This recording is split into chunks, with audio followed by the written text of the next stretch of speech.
Bun, dragii mei, complicat, știu că e complicat, nu e ușor de digerat ceea ce spun, na. Trecem la vărsători, vărsătorii mei frumoși. Dragii mei, voi cei care aveți vărsătorul în casa 1 sau ascendent vărsător, dacă aveți doar soarele în vărsător și nu cunoașteți alte date, aceste informații pot rezona cu voi în anumite, hai să le numim așa, aspecte, însă nu în totalitate. Vărsătorii Vărsătorii închid un ciclu, să spunem așa, de 14 ani, în care au fost foarte cameleonici, îmi vine să spun. Da, au fost și responsabili, au fost și pierduți pe alocuri, au fost, au cochetat și cu spiritualitatea, au și construit, de ce nu, poate, au idealizat, poate foarte mult, pe plan financiar, poate fi, da, pentru unii dintre voi. Este un proces care se închide, să zicem, un ciclu care se închide. Acum toate aceste planete se mută pe casa voastră a treia, pe casa mentalității, pe casa poveștii pe care ne-o spunem fiecare dintre noi. Există o rană aici pe mentalitate pentru unii dintre voi, însă nu neapărat că este de la naștere. Aici vorbim despre un tranzit al lui Chiron în casa a treia. În casa a treia, un tranzit al lui Chiron ne spune că ar trebui să-ți revizuiești în modul în care te exprimi cu cei apropiați. Pentru că atunci când ceva te doare sau când cineva te provoacă sau îți provoacă, te provoacă din punct de vedere verbal, răspunsul tău este unul foarte acid. Poți face foarte mult rău aici. Da. Deci, ceea ce trebuie să revizuiești este acest mod de a te exprima. Toate aceste planete se mută. În următorii 14 ani vei începe să faci o altfel de muncă cu tine. Munca către o nouă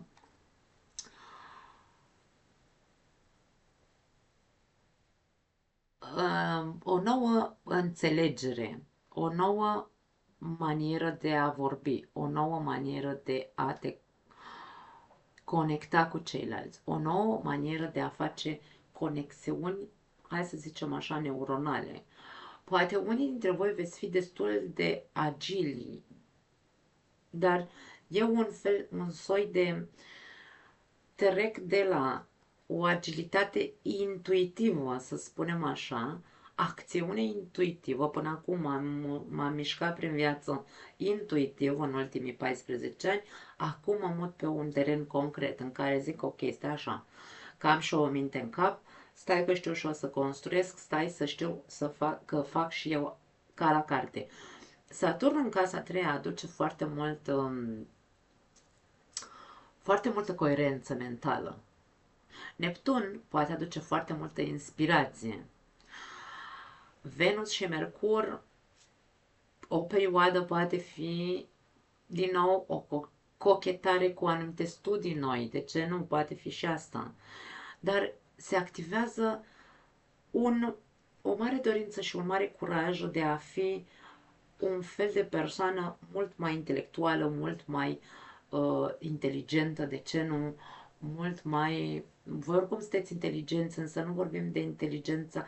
Inteligența vărsătorului este una, hai să spunem așa, într-un fel sau altul destul de fixistă, pentru că e un semn fix, da? El vede viața într-un fel anume, care poate și lui este greu să pună în cuvinte. Însă, aici este inteligență și acțiune îmbinată, da? Acest proces va dura 14 ani de zile. Este foarte ok. Alții dintre voi, dacă ultimii 14 ani au fost complicați din punct de vedere financiar, poate fi autostima, poate că a fost călcat în picioare pentru că te-ai lăsat călcat în picioare într-un fel sau altul.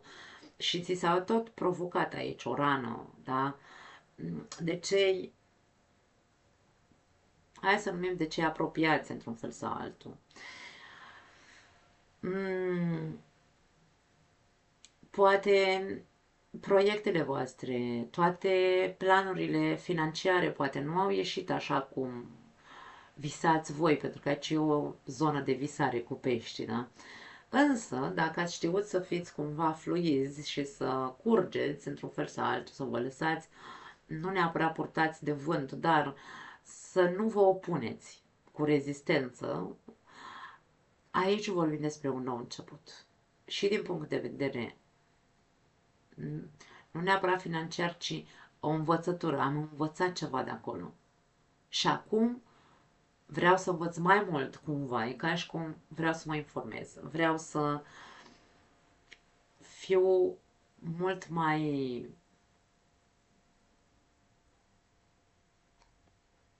Poate unii dintre voi vreți să vă îndreptați către studii care au legătură cu uh,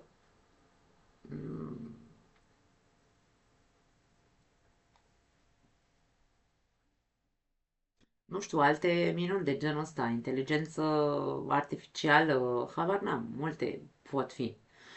Acum aveți curajul să intrați în multe alte studii. Până acum nu ați crezut de cuvință.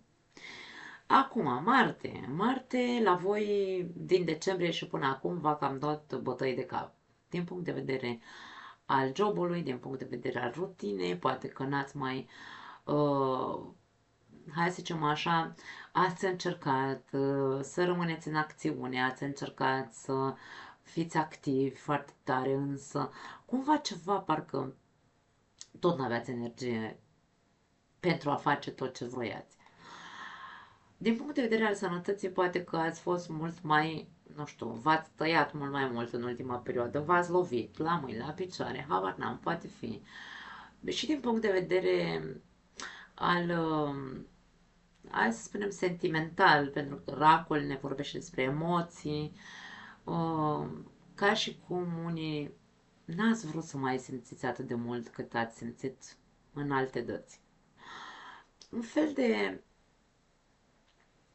Faptul că Marte a strâns niște frustrări aici, frustrările pe care le-a strâns aș putea să spun că sunt uh, în legătură cu toate chichițele pe detaliu, pentru că casa așa are legătură cu detaliile. Critică, ori tu ai fost criticat, ori tu ai fost foarte critic și autocritic și față de tine și față de ceilalți. Aici vorbim despre mă uitam la orice mic defect sau celălalt mă judeca pentru cea mai mică greșeală sau cel mai mic defect. Și Marte vine cumva așa furios, să zicem, frustrat. Intră în casa 7, Marte intră în casa relațiilor. Acum în casa relațiilor, relații de tot felul, cu partenerul de viață, cu, știu și eu, cu colegii de muncă, nu contează, toți cei cu care tu intri în contact în fiecare zi, da? Marte fiind atât de frustrat pentru că i s-a tot atras atenția sau pentru că el atrage atenția foarte tare la fiecare amănunt, cel mai mic amănunt și detaliu, obsesia asta pe detaliu, în leu și pe casa 7 în relație e posibil ca toate aceste tensiuni și atacuri să fie între tine și partenerul de viață sau între tine și cei apropiați, dar e o luptă de ego. Cine are dreptate? Eu am dreptate, pentru că eu, uite, mă aduc aminte că te-am văzut, nu știu când, că ai făcut nu știu ce, că ai luat asta și ai pus-o dincolo, că habar n-am. E foarte ciudat în privința vărsătorului, pentru că vărsătorul nu e așa de interesat de lucruri în amănunt, însă există o zgândăreală undeva, o obsesie care a mai rămas în voi, în legătură cu ceva, o chichiță, da? Pe care probabil acum puteți să explodați în legătură cu cineva apropiat vouă. Acum, ajutorul vine de la Uranus, după cum am spus. Uranus este pe casa ta a patra, este pe casa familiei, este pe casa trecutului, din nou vorbim despre trecut, care poate să te ajute într-un fel sau altul, să spunem așa, să îți arate că, ok, poate că tu ai fost foarte atent și te-ai legat de orice chichiță pe care nu era necesar probabil să o faci și îți poate arăta că tu poți să acționezi și într-un mod diferit. Dacă ai ceva de spus, spune, dar încearcă să ții cont că aici nu e vorba doar despre părerea ta, este vorba și despre, trebuie să-i dai voie și celuilalt să își spună părerea. Este vorba despre lupta dintre